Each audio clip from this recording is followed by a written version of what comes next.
prepare to level up. When it's time for the battle of our lives, League of Legends will rise. No peace, see this a rebel punch. It's one team, one dream. Let me tell you this in all fairness, that we fearless. Hope you hear this. If you careless, we defeating everybody on your tier list. Woo! We got the fight in our heart, the light of the dark. We overcome and struggle till we stand tall. I mean the biggest comeback of all time, like I'm soldiers. Support for my team so we can't fall. See, legends never die, that's a fact. When I'm back against the wall, you know we gotta react. So we ready to go to war, about to even the score till you believe in it more. Then we launch a final attack. Let's go.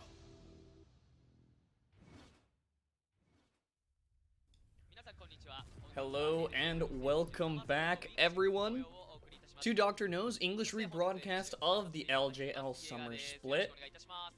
Ongoing with Super Week, we have Week 6 coming up for you today. So we're coming off of about a 3-week break, and as we come back from it, we actually had quite the exciting turn of events when it comes to a lot of teams coming back, some of them coming back very strong and ready to play, while a lot of other teams still seem to be suffering from same issues. And most notably, two of the teams that I think were most affected by the off weeks are going to be first up for you today. We have Sengoku versus Burning Core coming up for you today, and the reason why I kind of want to talk about those teams immediately is Axis Gaming picked up their first win of the split against Sengoku. Now, that's an impressive feat to be taking down what was the second place team, I believe tied for second place at the time of, at the start of yesterday's games. But taking them down is such an uncharacteristic loss for Sengoku, as well as it was probably one of the most inactive and just almost sluggish games we had seen from Sengoku in a while, where they just kind of were they just rested on their laurels a little bit too long, and Axis Gaming were just the more proactive team. The other team definitely coming up for today that I do want to talk about the most is Burning Core, who came back and brought a 2-0 week to the table of the first day here at the LJL, and I think they did an outstanding job of proving themselves to be a force to be reckoned with, really. When you're looking at the overall standing, they want to make a break for that playoff position. They don't want to let that one slip through the cracks. And while their games weren't exactly the toughest games in the week, they're going to have a tough one in front of them to start this day off. And a tough week of Week 6, as they're going to be taking on Sengoku, and then later in, they're going to be taking on Detonation Focus Me. Now, I do apologize, I'm just going to say this early on. If you do hear a mariachi band, I cannot help that. That is my neighbors throwing a party, so if you grow up in a SoCal neighborhood, you know what I'm talking about, and if you, well, you'll sort of get the idea from there. All of that being said, okay.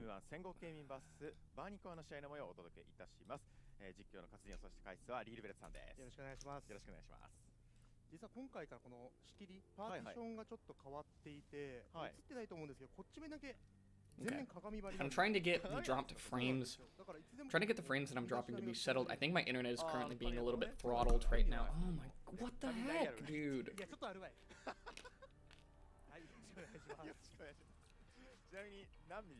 Okay, we should be stabilizing a bit. Why is it just randomly dipping to like 3,000?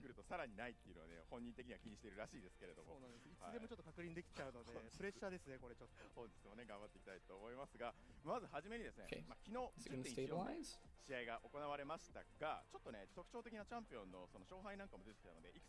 Are we going to stabilize? Is that a little bit more manageable? Okay, we're gonna assume that that's gonna be okay, and that's gonna stabilize there. And while I let that kind of find its groove, we're looking for Sengoku to kind of find their groove, as they had such an uncharacteristic loss to Axis Gaming, and then just such a clean and dominant performance over Rascal Jester. The only thing that, I mean, you could look at those games, and on paper, a 10-0 kill game looks really good for Sengoku. It looks like you're still dominating the pace of Rascal Jester, and you're still the same clean Sengoku that we know and love. The only thing that really worries me about that game when I watch it, and I was going back to watch it, is just the lack of proactivity that came out from Sengoku during that series. And it's one thing to beat a team that cleanly, but Axes were below them on the standings, and then on top of that, if you could chalk up partially some of it to that Rascal Jester were a little bit better at playing defensively, and Sengoku will really only take what they can get, but that game should have been a roll, and in a sense it was. I would have liked to have seen something a little bit harder coming out from Sengoku, or at least there was a couple points at which I was watching it where Sengoku didn't seem gun-shy, but just weren't taking all that they could have. Their objective focus was very, very good, but that being said, if a team like Axes is not only being more proactive than you, but just outright beating you because of it, it's not exactly a good look.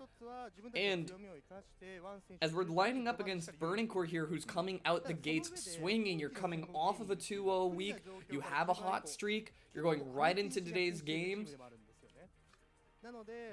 I'm hoping that Sengoku are going to be able to maintain the posture of their latter game rather than their former, and will remain to be seen. Of course, online format does change that up partially, and it could be some relative comms issues of Sengoku not all quite being on the same page in that regard.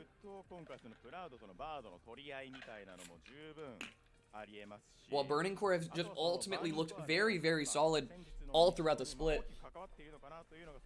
Or at least, most recently, they had a rough patch in the early parts of the split, and then they really started to pick it back up coming out into these later halves. And I think that also what we've seen a lot of from Burning Core is drafting flexibility. And I think both of these teams have that in spades. So I'm really looking forward to see how draft shakes out. I think for these teams specifically, draft is going to be a large part of it. I think most notably, we've seen a huge amount of priority suddenly shifted over to Ash Bard, which has just been dominant, I believe. I would need to double check, but it at least had an 80% win rate in yesterday's games of the games that it was shown up in. And I love to see that the LJL are picking up new tools wherever they come about. We still have yet to see the return of Karthus Jungle, which did get an okay buff. The move speed buff is huge for Karthus Jungle, which was move speed that they originally took away from his jungling ability earlier on this year, but wouldn't be surprised if we did see it start to come back around, especially now that we're having things like Ash Bard that are just a little bit more self-sufficient lanes, while also are just very hard to aggress on. Ash is just a great neutralizer of a lot of picks, but we'll see what those picks lead us as we move into the draft here. Now, Burning Core 5-5.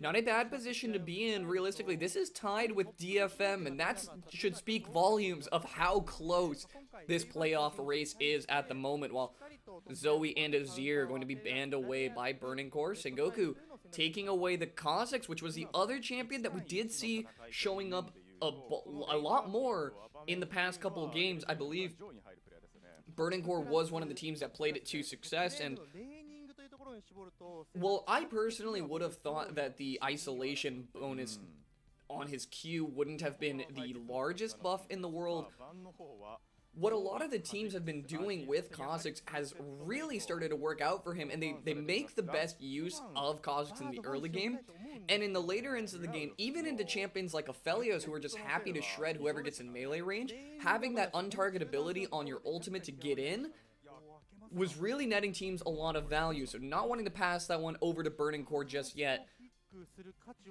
And there's all of the ADs, no AD bans, actually, in this first half, and now when you look at Burning Core, there it is, the Ashe. It was going to be a test of, are we taking Aphelios, or are we taking Ashe, and Sengoku also going to be drafting up the Bard. Yeah, 80% win rate, most notably from those past couple games. While Jin doesn't exactly have the best win rate as well, there were a couple games that Jin is starting to show up in, almost like, it almost postures similarly to an Ashe that just can be a little bit more aggressive on squishies in the later ends of the game. You have the W long range snare as well as the curtain call, which a lot of teams have kind of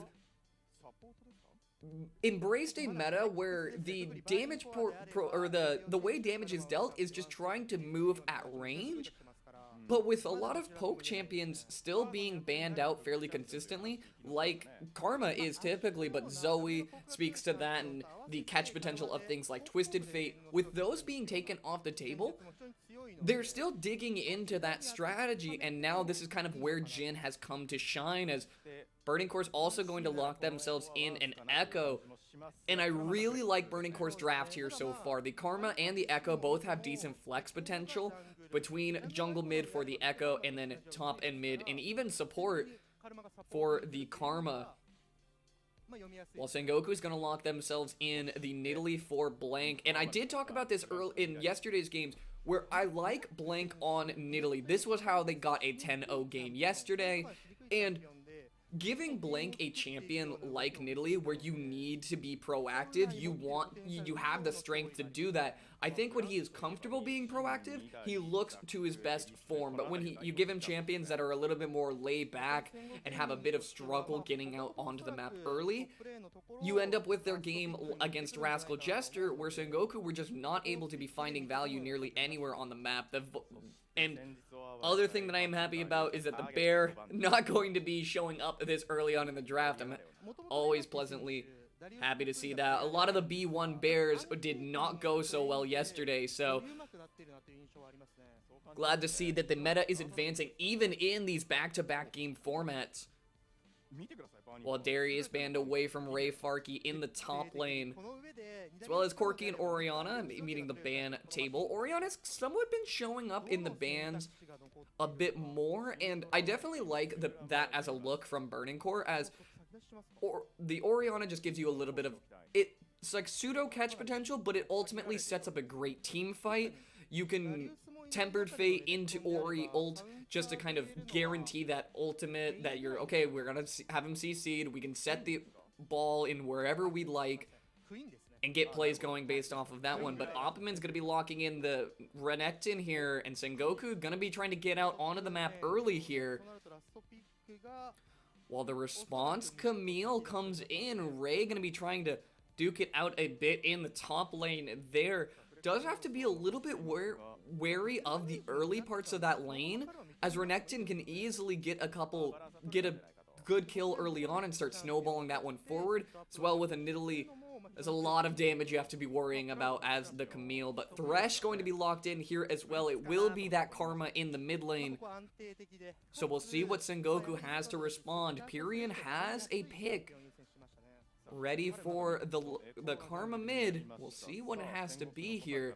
LeBlanc is also open, and that rounds out the draft beautifully for Sengoku. Smells like sin, but an understandable amount. And this is sort of the thing where a lot of other casters will, or a lot of other regions talk about, oh, you know, sin comps. if you're going to Sin, you might as well all in on it, and that's exactly what Sengoku are looking to do here with a Renekton, LeBlanc, and Nidalee. And the Jin is allowed to take a little bit more of a supportive role in using, like we mentioned earlier, the snares on W and the curtain calls for longer engage ranges, kind of helping out in that regards, while on the other end of things, Burning Core have a bit of scaling assurance. You can use the Karma to set up good team fights, as well as use Karma shields very well to give Echo good room to all in on whoever he really wants to be aggressive on. When I'm looking at this draft on paper, it's funny, if you had asked me before yesterday's games, I would have handed this one to Sengoku wholeheartedly. I think Sengoku has a slightly more coherent comp, as there's not a whole lot of defensive tools on the side of Burning Core. Ash can play defensively, and you can use the box from Thresh very defensively, but that being said, I think if this game will definitely be decided by the first 15 minutes of this kind of a game, where either Sengoku are just going to come out with that Mach Punch, you want to be first to hit, or you're going to be kind of locked down a little bit. It's a little bit of that rush down early pressure style coming out from Sengoku, and I think with the way Sengoku played yesterday in their game against Rascal Jester, I don't exactly have the most confidence in them that they'll be able to do this same performance against a team like Burning Core. That said, I think Once is going to be a key member of this kind of a game, where Once is used to playing very aggressively on Echo. His most recent Echo game that he did actually manage to get it, he was playing in the face of a Trundle 24/7. Even after he died, he said, "Don't care, I'm still in your face, I am on top of you." That's the kind of jungler that Once likes to be. I always say his pathing begins at the enemy's camps, if you get what I mean. He likes to be in your face. He wants to make sure that he's aggressing on you in one way or another constantly. And into Sengoku's comp here, a couple missteps from that could spell a detriment for him there. I think I'll have to hand... I want to believe in Sengoku, and I'm going to have to hand it to them here. I hope that they're going to be able to execute on this early game style, and with the stats that you see here, you can see they're pretty good at playing the early game style.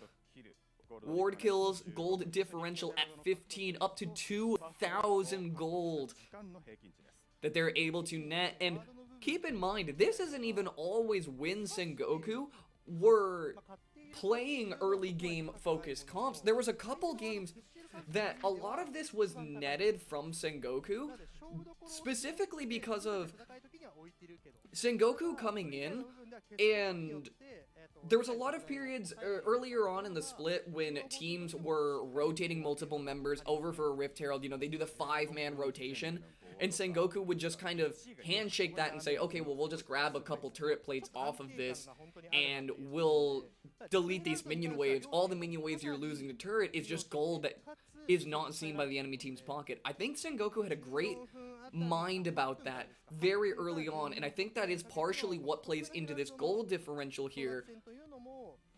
But first Rift Herald, they are a team that's a fan of trading that first Drake for first Rift Herald, and have a high first blood percent as well. So I'm hoping that Sengoku has a little bit of stuff to be showing us here. They're kind of to say, we can play the early game style, we can get advantages even when we don't have an early game focused comp. But when we put it all in and they have their gas pedal pushed all the way to the floor, what is Sengoku going to be doing with that?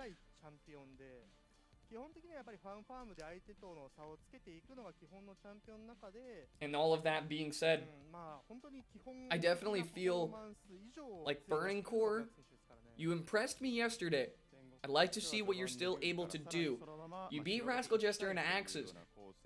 A little bit of the lower rung teams, but that's not a feat that Sengoku were able to say that they did as well. So Burning Core, what did you learn from those moments? What have these off weeks given you to practice? And what are you continuing to bring to the table? Was it a fluke? And are your chances going up in flames? Or are you going to bring the game to Sengoku and drop this one to hopefully move on to a 3-0 week? I think one of the other important things when talking about the side of Burning Core is we're in the playoff scrambles. We have 2 weeks left this week and week 7 before we dive into our playoff positions and we start the first couple rounds of playoffs. And whenever I see something like that, I look immediately at Burning Core and I say, you're 5-5 in the split. You are currently tied with DFM, and now you're fairly secure to have a playoff position, but the 2 teams currently nipping at your heels are going to be Rascal Jester and Hawks Gaming.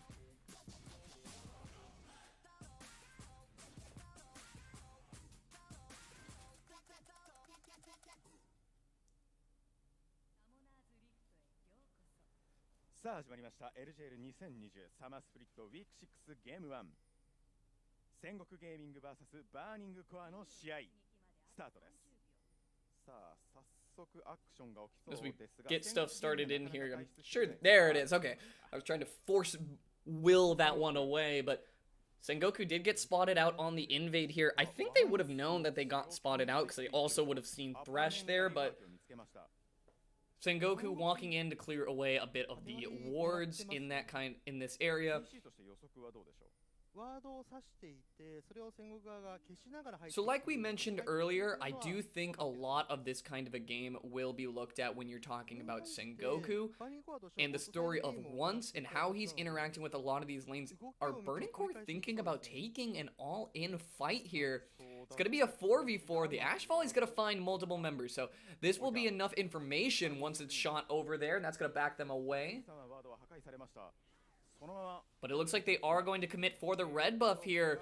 Once is wandering in here. He says he's not willing to let that one go without a fight. That's going to be the smite over to Once. He's going to get that one. The death sentence flies in as he follows it all the way through. He should be able to knock down Period here. No! The clone's going to help keep him safe. And in the end of all of that, Sengoku going to lose a flash on that one. As Proud throws down the exhaust to try and get that one down. Not a bad trade. One exhaust for a flash. And that's going to mean that Period has to back right away and burn that teleport so he doesn't fall too far behind Yu-Gi-Oh. Not the ideal position you want to be in, but should help Yu-Gi-Oh out in this early end, or the early ends of this laning phase. He's going to be able to get to level 2 first. You can see him wandering up here to get a bit of vision down. Needs to be a little bit careful if LeBlanc hits 2 off this wave, but the ward in there, Blank is going to immediately be clearing that one out. As members of Burning Core are just kind of trying to keep as much info on Blank as they can. Jungle tracking is going to be crucial in this kind of a game, so understandable here to look for. A little bit of an interesting cue there by Period to go for that, as he was just going to draw minion aggro and had no real business following that one all the way through, but trying to just harass as best he can. That's sort of the detriment that Period has kind of found himself in this kind of a game, where Period already having to burn teleport means you're not only going to have to poke down and aggress on Karma enough to make her teleport, you're going to have to burn that teleport and then try to hopefully get a back off matchup a little bit later and then start to really have any kill pressure. So you're essentially dealing with 2 HP bars when you're looking at Yu-Gi-Oh here, especially on a character that has that many shields and can easily kind of sustain through this lane. But speaking of lane, Blank gonna be going for a lane gank here. It's not the biggest minion wave in the world, so it's not exactly super diveable, especially as Optimum takes a turret plate there, thinking about baiting Ray Farkey forward. If Ray takes an extended fight here, Not quite gonna be able to, but Opperman has a decent amount of fury. Will Ray Farkey look to take this? Blank has been spending so much time here. There it is. The spear's gonna go in. The execute is gonna go down, but Ray Farkey re-engages there. Oh, that was risky as he narrowly avoids the spear there.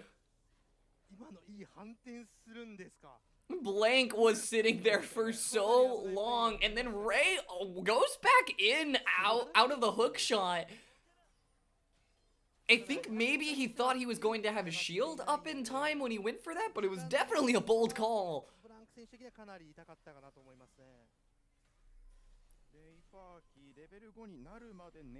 And while they're kind of waiting around here, once we'll take that time to get a bit of pressure onto that bottom side and as well secure some vision for potentially an early Infernal Drake if they'd like to dedicate the vision resources available. Stealing away that Gromp as well from Blank is huge, as that's the respawned Gromp. The 4 through 6 do get that bonus jungle EXP and gold value.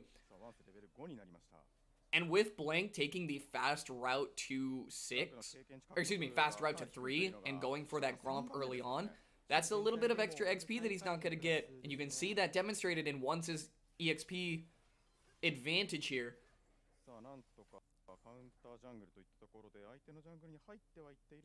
As Once really just playing the game of cat and mouse, although the roles are slightly swapped with Nidalee there, as Once is just trying to avoid him as much as possible and winning out in the farm game.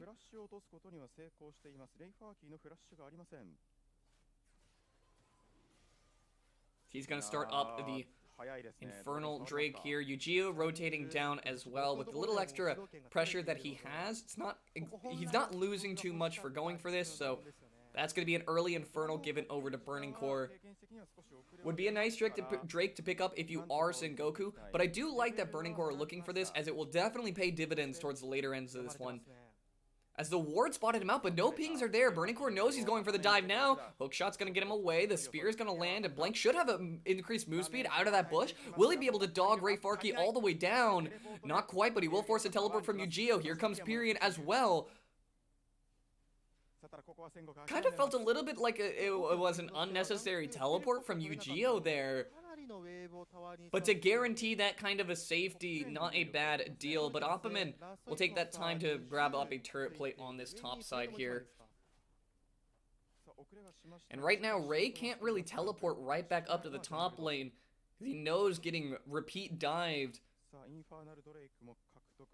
is a very real possibility. But the benefit for Sengoku there is once you force out that teleport, Pyrian's teleport's going to be coming off cooldown a little bit sooner.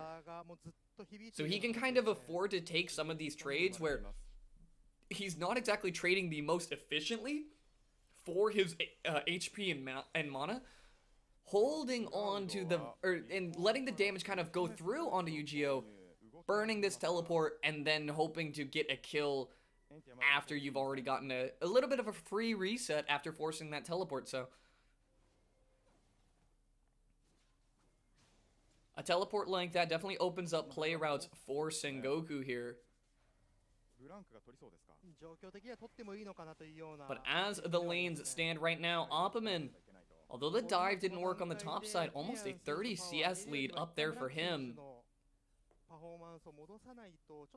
So while he may not have killed him off the dive, he's effectively killed him and a little bit more in terms of CS.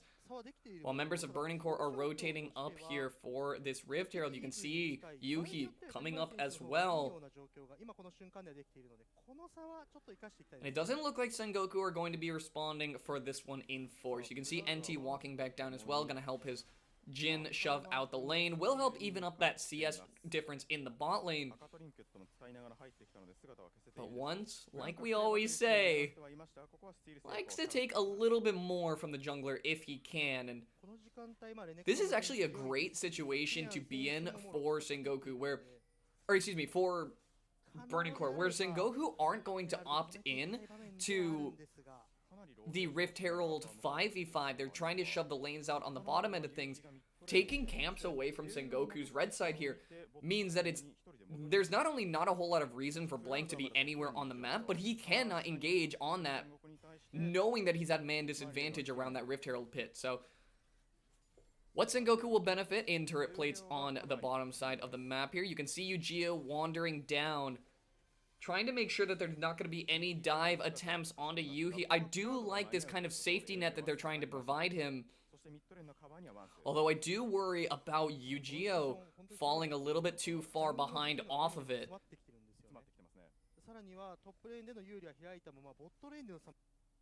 We'll see where it pays dividends in the later parts of this game, but Blank is going to be finding once there, forces out the ultimate.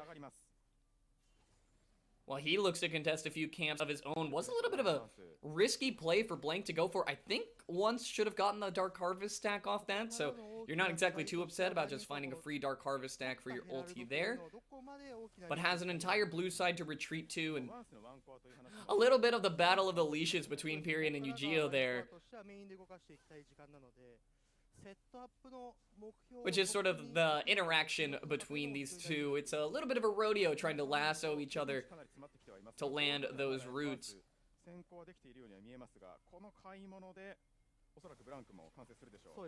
Pyrion is continuing to try and be aggressive, and yeah, this is kind of what I was talking about, where he even got to back off without having to use teleport, so Pyrion can kind of be overly aggressive to try and knock down Yu-Gi-Oh. Doesn't have Ignite, so it becomes a little bit harder to completely finish Yu-Gi-Oh off.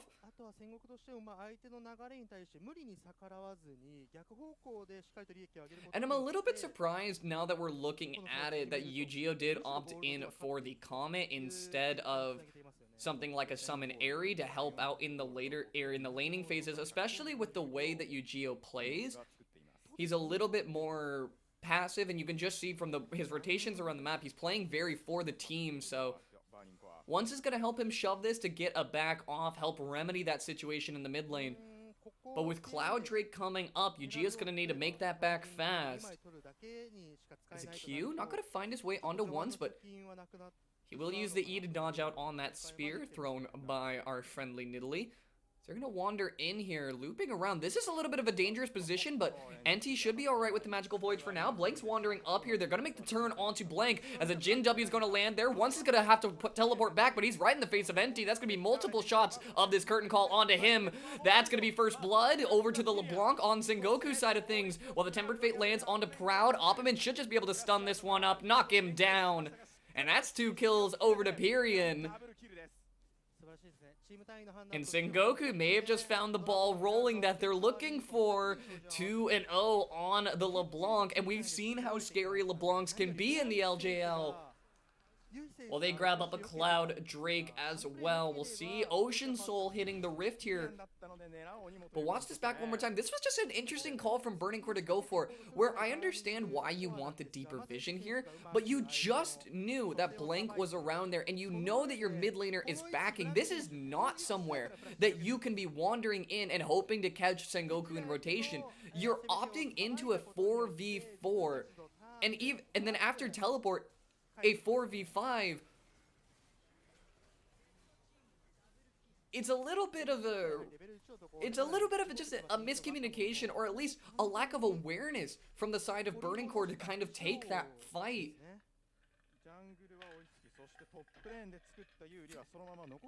Just slightly too aggressive for some deep vision.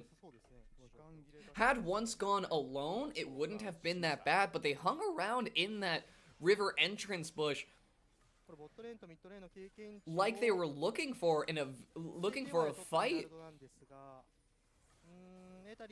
So just a little bit of an interesting call. I think Burning Core might have just overestimated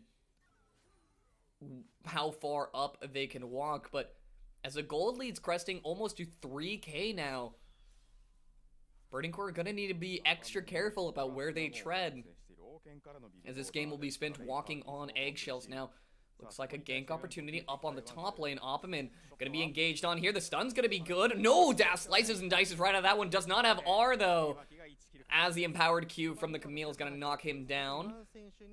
That's gonna be a trade kill over. I think he would have had a shutdown on him purely based off the amount of farm that he had gotten, so a good pickup for Ray in the top side, as well as they should be able to grab a turret plate or two. And that's just Opperman playing a little bit too far up in the lane without wards. Just because you saw Burning Core make the mistake of playing too aggressively, as they will just knock down that entire turret. Turret plate's actually, I believe, falling right there. Plus that pushing power of Camille, that's a great way to find first turret for Burning Core to help even out the gold leads there, as Sengoku looking to trade down the turret up on the, or down towards the lower end of the rift here, but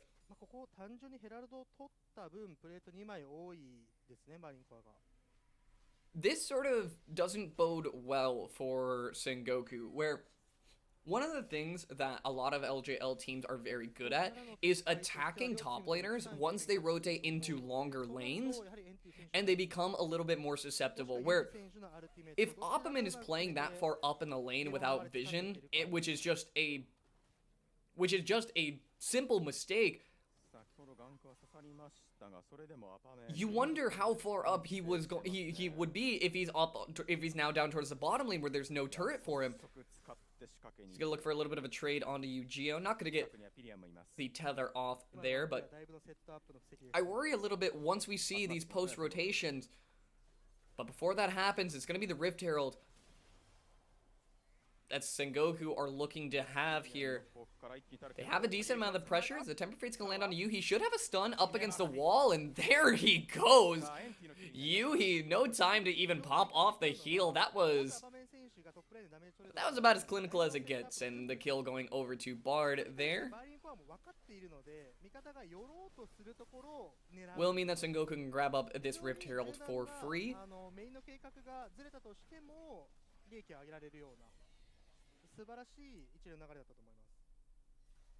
The question will be, where does Sengoku end up dropping this one? I honestly wouldn't have been surprised if they just dropped it immediately in the top side to try and sort of patch the holes of Opperman's gold. As he is still about 50 CS onto Ray here. Plus, with all of the turret plates that he got without having to share it with his jungler, I think Opperman is still a decent amount of gold ahead right now. And he's going to look to shove a little bit more, hopefully try to draw members up and away from this Ocean Drake, while his team is looking to set up vision around that. And you can see Yutonomiyashi, he has a Storm Razor on deck. The next thing he's going to need is that RFC, and I love that it's sort of the supportive build that Jin can often go. It gives him a lot of utility in team fights without necessarily needing all of the damage items that he commonly likes. Well, Yutonomiyashi is pushing things along here. Gets caught by an Ashe volley, but should be relatively safe wandering down here. There's a pink ward in the bush there. It's going to mean that Sengoku have to drag this one away from the wall. Here comes Burning Core. Will they take a contest for it? Once it's going to go in, but it looks like Sengoku's going to make the call to go all in on them. The smite just comes in a little bit too early. Drake over to Sengoku. The Tempered Fate not going to be capitalized off of just yet, as this looks like it's going to be deterring into nothing for now. Sengoku grabbing away a Rift Scuttler there, honestly the target of the most amount of damage in that kind of a fight. Once was really just going over the wall there to try and get a steal. He got the 3-man stun, but it was just too difficult for the rest of his team to make their way in to fight that, and unfortunately was not able to get all of the damage he needed to on that Drake. Left it at about 70 HP, and that's a free pickup for Sengoku. So if you're Burning Core there, don't need to go too hard, but Blank's thinking about going hard. Gonna bait out the exhaust from Proud there. Throws another spear, lands his way onto Yu-Gi-Oh. That's a free summoner taken if for the Jungle Cat. Now, with Rift Herald spawned up into the mid lane here, and 5 members strong from Sengoku, they can look to try and knock this one down. I don't think there's a whole lot that Burning Core can do to really stop their siege, as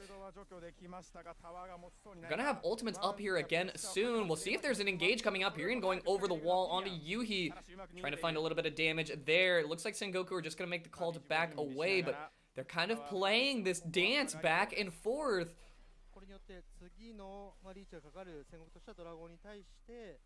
And in the end, it will go over to Sengoku Gaming, grabbing up that turret, and slowly trying to crest this 3k gold lead into a 4k gold advantage. It just remains to be seen what Burning Core are going to be able to respond.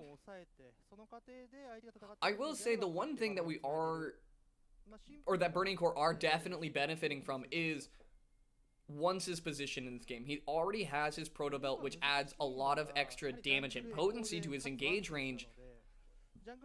But those are like the two items that he loves to have. Of course, you would like Lich Bane as well as Echo, but being a jungler, being the jungle carry position, it sometimes is a little bit hard to get all of that gold right away. So these are the two items he necessarily needs. The sort of issue that is presented is, other than Blank, Once doesn't have the best targets to really be going on. Opperman is going to be building into that Black Cleaver, which will make him a little bit too difficult to just outright pop. As well as he has a decent amount of value from buying something like a Spirit Visage this game. And then once a few of these champions start building Death Stance, his job only gets harder from there.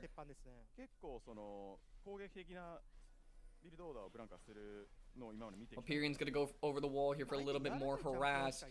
Such is the way of the LeBlanc, as trying to find an amount of damage onto Once. Nothing that will really stick right away, taking advantage of a couple of those extra honey fruits. And Sengoku are just battling it out. These little vision skirmishes. No hard engages just yet, but both teams kind of showing what they want here. Once maybe greeting out a little bit for farm here, as it is going to go down. Not gonna follow that one all the way through. Would have just kind of been a random E to throw for just one blue buff, but likely is for pride as a jungler. And I understand, as a jungler myself, I do understand the desire where you say, well, that's my blue buff. I don't want to let these hacks have it. But unfortunately, the strength and size of Sengoku's wallet's going to keep him away from that one for now.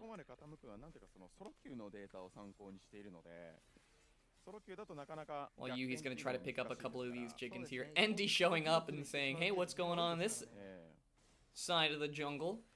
It's about 50 seconds to this Ocean Drake.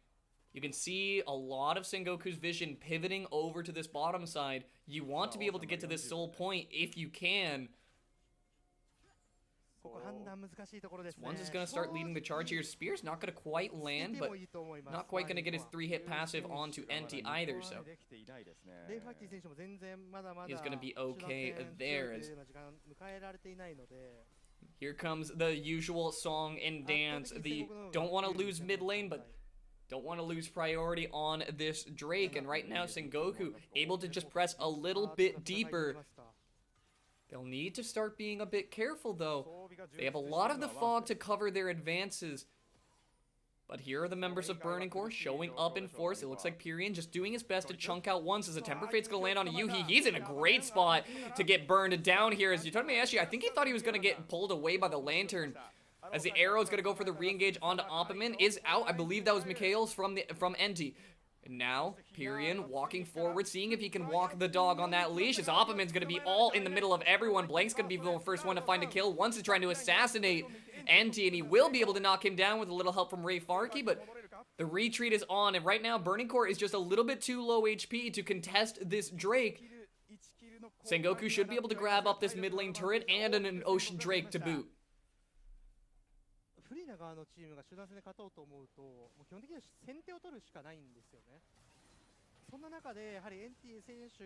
Not a bad setup if you are Sengoku. That 1-for-1 support for support is not a bad deal when it will mean an Ocean Drake in your favor, and they're going to not up to siege down the mid turret, but we'll watch this one more time. This was Yuhi just wandering a little bit too far forward as the Tempered Fate flies, but I love this look from the side of Burning Core, where you shoot the arrow, you say, we can try to knock down Opperman, it forces out the Mikhails.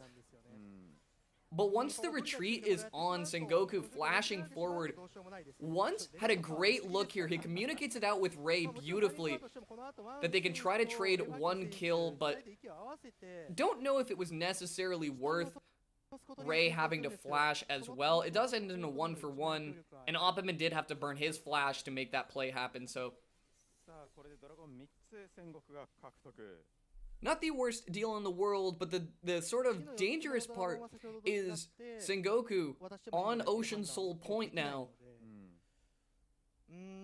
They can just kind of hold on to their gold advantage. Don't need to get too overly aggressive, because you definitely don't want to be throwing this away before this Ocean Soul is available. And I do want to know, one thing that I am looking at is Blank is going for the Roa in the jungle. And Roa is typically an item that a lot of junglers will kind of overlook, as it just takes a little bit too long to get to your jungle item and then have to get to Roa and then have to wait the 10 minutes for it to fully stack up. But in this kind of a game, it's already at 4 stacks. You know you have another 5 before the Ocean Drake is up. And it works twofold, but that W from Yutori Mayashi gonna work to find Proud out here. The arrow's gonna land his way onto Pyrion, force him to teleport back out, but that's gonna be a pop onto the Thresh.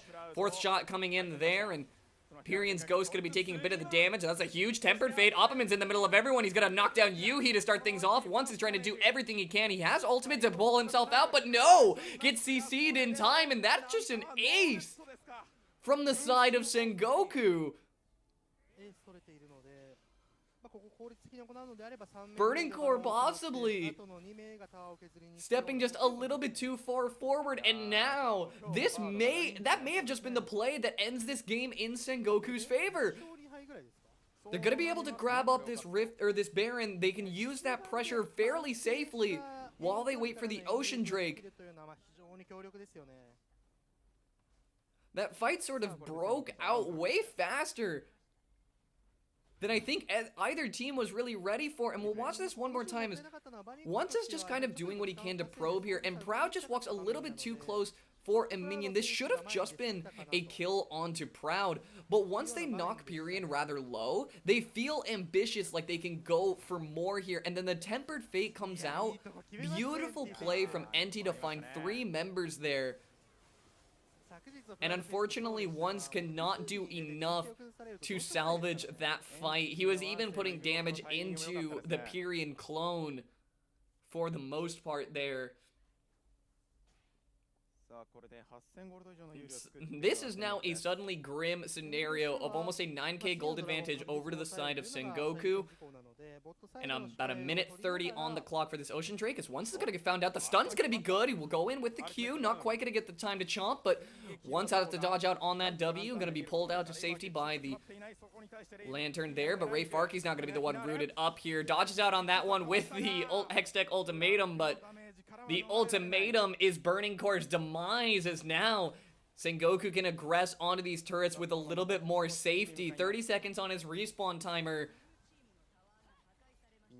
while Sengoku are going to knock that one down, sieging down these turrets with these Baron Waves, while Opperman does the same in the top side. Blank thinking about wandering up here a little bit, gets hooked in as well, is gonna pop his Zanya's there, but the Tempered Fate not gonna find anyone as well. They don't need to get overly aggressive here, but Opperman thinks he wants it. Stun onto Proud's gonna chunk him very low. Pyrion's looking for a little bit more. In the end, Sengoku only just going to be able to grab a inhibitor and then take that time to retreat back towards this Ocean Drake. Take a brief reset as well. This may just be Sengoku's game, and this is very promising to see from the side of Sengoku, where I had previously talked about how in their game against Rascal Jester, not only did they not look up to snuff in terms of just overall early aggression, but aggression is all that Sengoku has to offer. Excuse me, Yuhi, where do you think you're going? Sengoku saying yoo-hoo to Yuhi as he's gonna get knocked down right away, and they don't even need to have Blank in the pit right away. Yutori Miyashi's gonna be the one dealing most of the damage to the Drake there. They're gonna turn around now to try and get back into that pit, grab that Ocean Soul, but Once is not gonna have a steal opportunity available. That's Ocean Soul. Burning Core gonna be sending one last fight out as Ray Farkey's just gonna go down there. The retreat is on from the side of Burning Core, as Once is gonna find a good stun on the 2 members, but is really just a sacrificial lamb. That kill's likely going to be going over to Blank in the Nidalee. And this is peak Sengoku in my mind, as this is a team that is, you're proactive early, you give them the right champions, and you see the results that come about from it. So Sengoku trying to really battle back from that game against Axis, say, all right, we may not have had the best performance against Axis, but following that up with a 10-0 performance and then a 13-2 performance is a great way to close this one out, as Sengoku gonna be finding their first win here of Week 6 for the LJL. And beautiful stuff over to Sengoku. Can't complain about a game like that. Felt like everything was going according to code. Burning Core did an okay job weathering the early parts of this game. It sort of just felt like once it came to the point that Burning Core were looking for team fights and they were trying to be the aggressing team, Burning Core just didn't quite have all of the team fight and defensive tools that they would have liked. I would have liked to see something like a Maokai up towards the top side instead of a Camille, but even once that happens, I just think Burning Core possibly overestimated their damage just a beat too early, and it ended up being their own downfall there. We're going to be taking a brief break before we get into the next game here. It's going to be Game 2. Sengoku returning to bat against Hawks Gaming. I'm going to go ahead and mute myself so you guys don't have to hear the mariachi band when I open my window, but don't go anywhere. If you guys are enjoying the stream, feel free to drop a follow. I really do appreciate you guys all tuning in. I am Dr. No. I do all of the English broadcasting for the LJL. I also do other content pieces. I do analytical content with my Doctor's Order series, and I do plays of the week, which if you want any of those, you can go to my Twitter. I will always be tweeting out when I go live and when new videos are posted, so feel free to drop a follow there as well. All of that being said, guys, thank you very much for tuning in. I have been your host, Dr. No, and I'll be right back for Hawks Gaming versus Sengoku. Don't go anywhere.